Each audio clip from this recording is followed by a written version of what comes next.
রাজভবনে শুভেন্দু অধিকারী এদিন অবশ্য তাকে আটকানো হয়নি। অন্যদিকে শুভেন্দু অধিকারী যাওয়ার আগেই রাজভবনের সামনে জমায়েত করেন আক্রান্ত বিজেপি কর্মীরা। ভোট পরবর্তী হিংসায় তারা আক্রান্ত বলে দাবি। পদ্ম শিবিরে তাদের সঙ্গে কথা বলেন রাজ্যের বিরোধী দলনেতা, পরে তাদের সঙ্গে রাজভবনের ভেতরে ঢোকেন শুভেন্দু অধিকারী।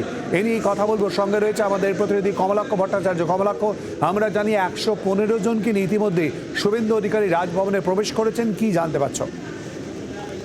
দেখো, এই মুহূর্তে রাজ্যপালের সঙ্গে শুভেন্দু অধিকারী এবং আক্রান্ত শতাধিক যারা বিভিন্ন জায়গা থেকে দক্ষিণ 24 পরগনা এবং মেদিনীপুরের বিভিন্ন জায়গা থেকে প্রায় শতাধিক মানুষজন যারা গত বৃহস্পতিবারও এসেছিলেন এবং আজকেও তারা কিন্তু আমরা দেখি শুভেন্দু অধিকারী আসার 1 ঘন্টা আগে থেকে রাজভবনের সামনে তাদের জমায়েত শুরু হয় এবং তারা গলায় পোস্টার ঝুলিয়ে তারা আক্রমণের কিভাবে শিকার হয়েছিল সেই রক্তাক্ত ছবি সহ পোস্টার নিয়ে তারা রাজভবনের সামনে অপেক্ষা করতে থাকেন এবং শুভেন্দু অধিকারী আসার পর দলে দলে তারা রাজভবনের ভেতরে ঢোকেন এবং এই মুহূর্তে রাজ্যপালের কাছে তারা তাদের নালিশ জানাচ্ছেন, অর্থাৎ ভোট পরবর্তী হিংসায় তাদের উপর কি ধরনের আক্রমণ হয়েছে, তারা ঘর ছাড়া হয়ে কোথায় রয়েছেন, কি অবস্থায় রয়েছেন এবং সবচাইতে বড় ব্যাপার প্রতিকার চাইছেন তারা, কিভাবে তারা ঘরে ফিরবেন এবং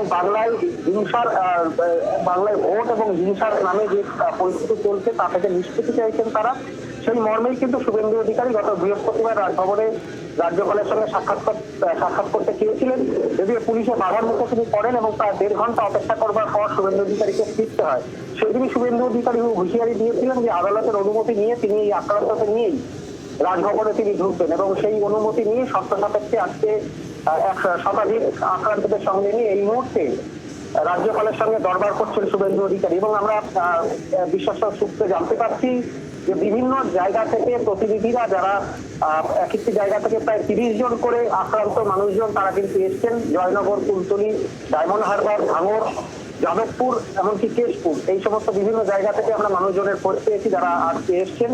আর তাদের থেকে প্রতিনিধিদের সঙ্গে এই মুহূর্তে 1-to-1 রাজ্যপাল তাদের সঙ্গে কথা বলছেন। তাদের যা সমস্যা, এই মুহূর্তে কি পরিস্থিতির তারা শিকার, সমস্ত কিছু রাজ্যপাল কিন্তু তাদের প্রত্যেকের সঙ্গে আলাদা আলাদা ভাবে কথা বলছেন রাজ্যপাল। একেবারেই সকলে একসঙ্গেই রয়েছেন, কিন্তু প্রতিনিধিরা যারা রয়েছেন তাদেরকে আলাদা আলাদা করে জিজ্ঞাসা করছেন রাজ্যপাল যে কি পরিস্থিতির মুখে, এবং শুভেন্দু অধিকারী তাদের সঙ্গে আলাপ করে দিচ্ছেন রাজ্যপালকে এবং তাদের যে এই মুহূর্তে তারা কি অবস্থায় রয়েছেন সেই জায়গায় ভোটের সময় বা ভোটের পরবর্তী সময় কি পরিস্থিতির মুখে তারা পড়েছিলেন। তাদের ঘরদোর ভাঙচুর হয়েছিল, দোকানপাট কোথাও কোথাও জ্বালিয়ে দেওয়ার ঘটনাও ঘটেছে। এই সমস্ত ঘটনার বিবরণ কিন্তু এই মুহূর্তে তারা রাজ্যপালকে জানাচ্ছেন। শিলাদিত্য, কমলাক্ষ আমাদের সঙ্গে থাকো। কমলাক্ষ, ইতিমধ্যেই যে কথা জানিয়ে দিচ্ছে, অর্থাৎ 115 জন যারা শুভেন্দু অধিকারীর সঙ্গে এই মুহূর্তে প্রবেশ করেছেন তাদের সঙ্গে কিন্তু আলাদা আলাদাভাবে কথা বলছেন রাজ্যপাল বলে ইতিমধ্যেই জানা যাচ্ছে। এর আগেও রাজভবনে উপস্থিত হয়েছিলেন কিন্তু তাকে প্রবেশ করতে দেওয়া হয়নি এবং তারপর ইতিমধ্যেই রাজভবনে উপস্থিত শুভেন্দু অধিকারীর সঙ্গে 115 জন।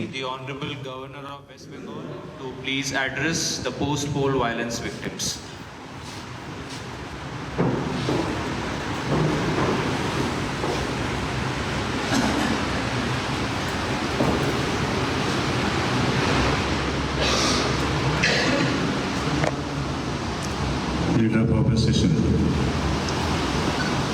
Sri Subhendu Adhikari, Bhai Obanera. If Mr. Adhikari permits me, I will try to speak in Bengali. My Bengali is faulty, forgive me. Kolkata হাইকোর্টে একটা অর্ডার বের করেছে। হাইকোর্ট এটা জেনে আশ্চর্য হয়েছে যে রাজ্যপাল গৃহবন্দী রয়েছে। এটা কারণ কি? কারণ এটা হলো যে যাদের উপর হিংসা হয়েছে তারা রাজ্যপালের সঙ্গে দেখা করতে চেয়েছিলেন, কিন্তু পুলিশ তাদের বাধা দিয়েছে। কিন্তু কোর্ট বলেছে তাদের দেখা করতে দিতে হবে। আমি আপনার সবাইকে স্বাগত জানাচ্ছি রাজভবনে। আমরা হিংসার বিরুদ্ধে লড়াই করব, একসাথে করব। আমরা বাংলাকে হিংসা মুক্ত করব, হিংসা মুক্ত করব। আমি নেতাজির নামে শপথ করে বলছি, আমি কবিগুরু রবীন্দ্রনাথ ঠাকুর নামে শপথ করছি, আমি স্বামী বিবেকানন্দের নামে শপথ করে বলছি, আমি শেষ পর্যন্ত লড়াই লড়ব।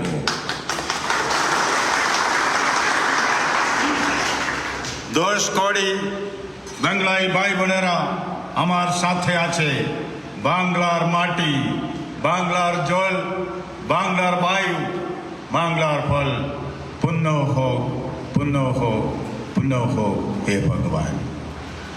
কবির দাস বলেছেন, তেরা সাই তুঝমে, तेरा साई तुझ में जो पुगबन में बास, तेरा साई तुझ में जो पुगबन में बास, कस्तूरी का मृग जो फिर ढूंढे खास। मायो गणेरा तेरा शक्ति तुझ में है, तेरा शक्ति। এবার আমাদের অন্তরের শক্তিকে লালন করা উচিত। আমি কোর্টের আদেশটা কার্যকরী করব ইন লেটার অ্যান্ড স্পিরিট পুরোপুরি ভাবে। নাম্বার 1, আক্রান্তরা রাজভবনে আমার সঙ্গে দেখা করবে। নাম্বার 2, ততক্ষণ পর্যন্ত পুলিশ মন্ত্রী, home minister, that is the chief minister, আমার সাথে দেখা করতে পারবে না।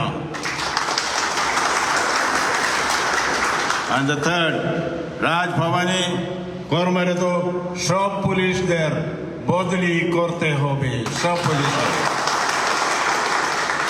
প্রত্যেকেই যেন বুঝতে পারে বিনাশকালে বিপরীত বুদ্ধি। যদি না বদলাতে পারে তবে পুনর্মূর্ষিকা পাবো। ধন্যবাদ, নমস্কার।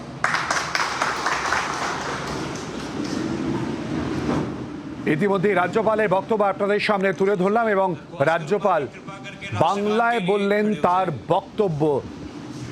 রাজ্যপাল ইতিমধ্যেই তার বক্তব্য বললেন এবং তারই সঙ্গে বললেন যে প্রত্যেকের সঙ্গে দেখা করার জন্য রাজভবনের দরজা খোলা ছিল এবং সেই বক্তব্য তিনি তুলে ধরলেন। আক্রান্তদের সঙ্গে যারা গিয়েছিলেন শুভেন্দু অধিকারীর সঙ্গে, তাদের সঙ্গে ইতিমধ্যেই দেখা করেছেন এবং কথা বলেছেন রাজ্যপাল CV আনন্দ বোস। রাজ্যে বিরোধী দলনেতা শুভেন্দু অধিকারী তিনিও উপস্থিত এবং ইতিমধ্যেই পুরো বিষয় তাদের বক্তব্য, বিজেপির যে বক্তব্য যে আক্রান্ত তারা, সেই বক্তব্য ইতিমধ্যেই শুভেন্দু অধিকারী তুলে ধরেছেন এবং অপরদিকে আক্রান্ত যারা 115 জন উপস্থিত তারা রাজ্যপালের সঙ্গে দেখা করেন এবং রাজভবনের সঙ্গে কথা বলেন। রাজ্যপালের বক্তব্য কিন্তু আপনাদের সামনে আমরা সরাসরি তুলে ধরলাম। বাংলার আওয়াজ, বাঙালির আবেগ, জি 24 ঘন্টা।